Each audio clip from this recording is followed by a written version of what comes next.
নমস্কাৰ গাইজ, আপোনালোকলৈ সৰু এটা ভিডিঅ' লৈ আকৌ আহিছোঁ। য'তে ত'তে পোৱা এটা আপোনালোকক বন দৰৱৰ কথা ক'ম। য'তে ত'তে পায় বস্তুটো, দেখায়ো দিছোঁ আপোনালোকক, আৰু আপোনালোকে সহজতে চিনিও পাব। বস্তুটো হৈছে এটা খোৱা বস্তু, মানে এটা পাচলি হয়, মানে এটা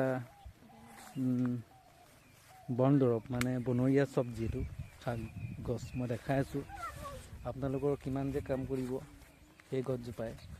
আপোনালোকক মই গছজোপাকে দেখাই দিছোঁ ওচৰৰ পৰা, অকণমান ৱেইট কৰিব। এইজোপা গছজোপা, এই গছজোপা ভালকৈ চাওক। এইজোপা গছ দেখিছে, ইয়াত বগা বগা ফুল ফুলে। মই ফুল ফুলাটো আপোনালোকক এজোপা ডাঙৰ গছ দেখাই দিম। এইজোপা গছৰ নাম হৈছে দোলবন। ইয়াক আপুনি ভাজিও খাব পাৰে, ভাজি খোৱাৰ উপৰিও ইয়াৰ বহুতো কাম কৰে। কি কাম কৰে মই কথাটো জনাই দিছোঁ। সেইকাৰণে মই আজি বহুতখিনি গছ উঘালি লৈছোঁ। এয়া চাওক, কিমান উঘালি লৈছোঁ। আজি বহুতখিনি উঘালি লৈছোঁ। এয়া দোলবন বুলি কয়। আপোনালোকে য'তে ত'তে পাব এজোপা গছ, দোলবন। ইয়াৰ কাম কি আপোনালোকক মই বুজাই দিছোঁ। এই গছজোপা এই গছজোপা আপুনি ভাজি বনাই খাব পাৰিব। ওচৰৰ পৰা চাই লওক, দোলবন বুলি কয়। আপোনালোকে য'তে ত'তে পাব।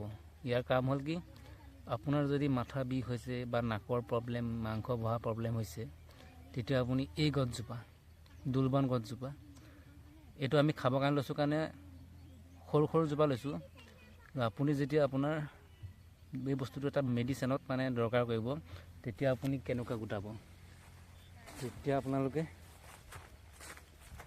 এনেকুৱা বগা বগা ফুল থকা, এনেকুৱা বগা বগা ফুল থকা হ'লেও হ'ব।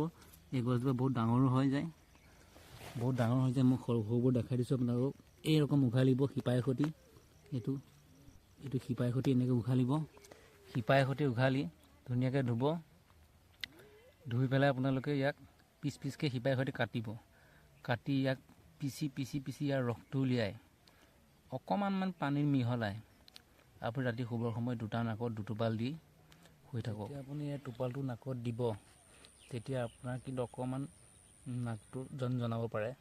শেষত আপুনি সহ্য কৰিব, আধা মিনিটমানৰ কাৰণে জনাব। সেইখন কিন্তু সহ্য কৰিব। সহ্য কৰি আপুনি দিব, তেতিয়াহে আপুনি ভাল ৰিজাল্ট পাব। চাইছোঁ কাৰণে প্ৰমাণ পাইছোঁ।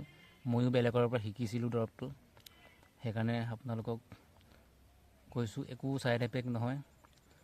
এইটো বস্তু জাষ্ট টোপালকেইটা নাকত দিলেই হ'ল। আপোনালোকে মাথা বিষ, নাকৰ বা প্ৰব্লেম থকা মানুহৰ নাক বজা শব্দলৈকে ভাল কৰিব। আপোনালোকে ভিডিঅ'টো চাব আৰু শ্বেয়াৰো কৰি দিব, বাকী সকলো মানুহে যাতে ভিডিঅ'টো চাই কথাটো জানিব পাৰে। ভিডিঅ'টো ইমানে আছিলে আজিলৈ। Bye bye.